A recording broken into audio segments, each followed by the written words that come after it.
የጽናት አባት ለናሆም አንድ ከባድ ነገር አስጠነቀቁት። እሱ ምንድነው የምናየው ይሆናል።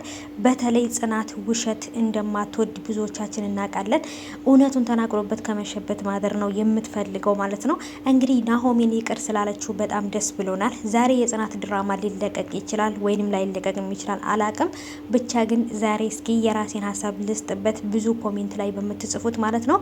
በተለይ እኔ ራሴ የፈራሁት ሁለት ሰዎች አሉ ናሆም ናሆሜንና ጽናትን ያለያያሉ ብዬ የፈራኋቸው አቶ ተስፋዬና የናሆም ፍቅረኛ በጣም ክፉና ኃይለኛ ሰዎች ስለሆኑ ሊያለያዩቸው ይችላሉ። አሁንም በፍቅራቸው ሊገቡ ይችላሉ ብዬ አስባለሁ።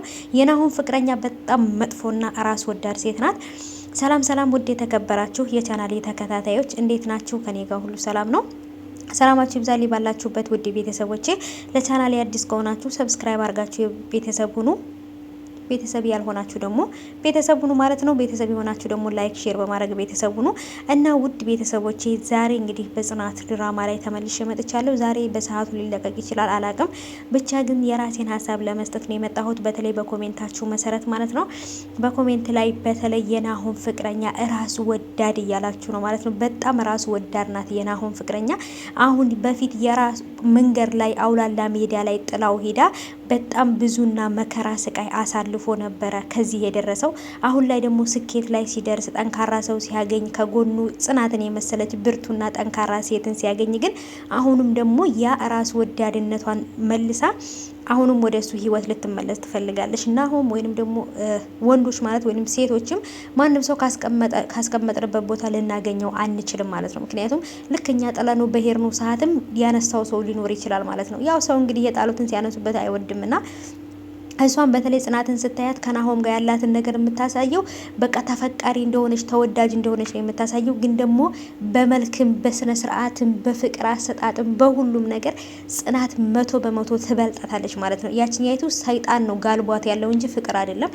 እልህ ይዟታል። እንዴት ናሆም እኔ ጥየው ሂጄ እንዴት አሁን የተሻለ ህይወት ደረሰ ብላ ነው ያሰበችው። ምክንያቱም እሷ ሌላ ሽማግሌ ሰውዬ ለገንዘብ ብላ አግብታ ስትሄድ ናሆም ተሰባብሮ በቃ ተቀምጦ አጫሽ ሆኖ የሚጠጣ ሰው ሆኖ ምናምን መጥፎ ቦታ ላይ ልታገኘው ነበር የምትፈልገው። ግን ደግሞ ናሆም ጠንካራ ልጅ ስለሆነ ያንን ሁሉ መከራ አሳልፎ እሷም ጥላው ሂዳ ሁሉን ነገር አልፎ ዛሬ ላይ ጥሩ ህይወት ላይ ሲሆን አሁን ላይ ህይወቱን ልታበላሽ ህይወቱን ልታመሰቃቅልበት መጣች።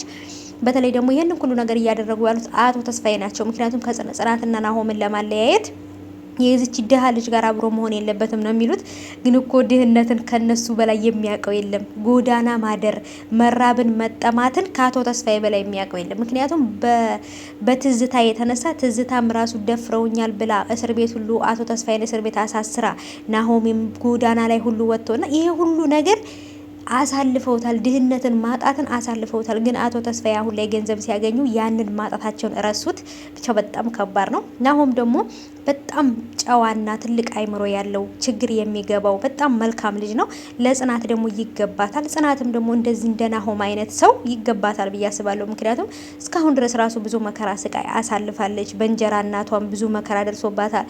አሁን ላይ ግን ደግሞ ህይወቴን እኖራለሁ ብለው ሲያስቡ ደግሞ በትዝታ ደግሞ ይሄንን ሁሉ ነገር አድርጋ ህይወታቸውን ሲኦል አደረገችባቸው። ከዚህ በኋላም ደግሞ ግን ነገሮች አልፈው ተስተካክሎ እነሱ የሚፈልጉት ህይወት ላይ ሆነው አባቷም ደግሞ ተሽሎት የበፊቱ ፈገግታው ጨዋታው ተመልሶ የምናየው ይሆናል ማለት ነው። የናሆም ፍቅረኛም አቶ ተስፋዬም ደግሞ ቦታቸው ልካቸውን ያገኛሉ ብዬ አስባለሁ። ይዘገያል እንጂ ሁሉም የስራውን ያገኛል ማለት ነው። እና ወዶቼ ናሆምንና ጽናትን ምንም እንዲለያያቸው አልፈልግም። በጣም የሚዋደዱ ፍቅረኛሞች ናቸው።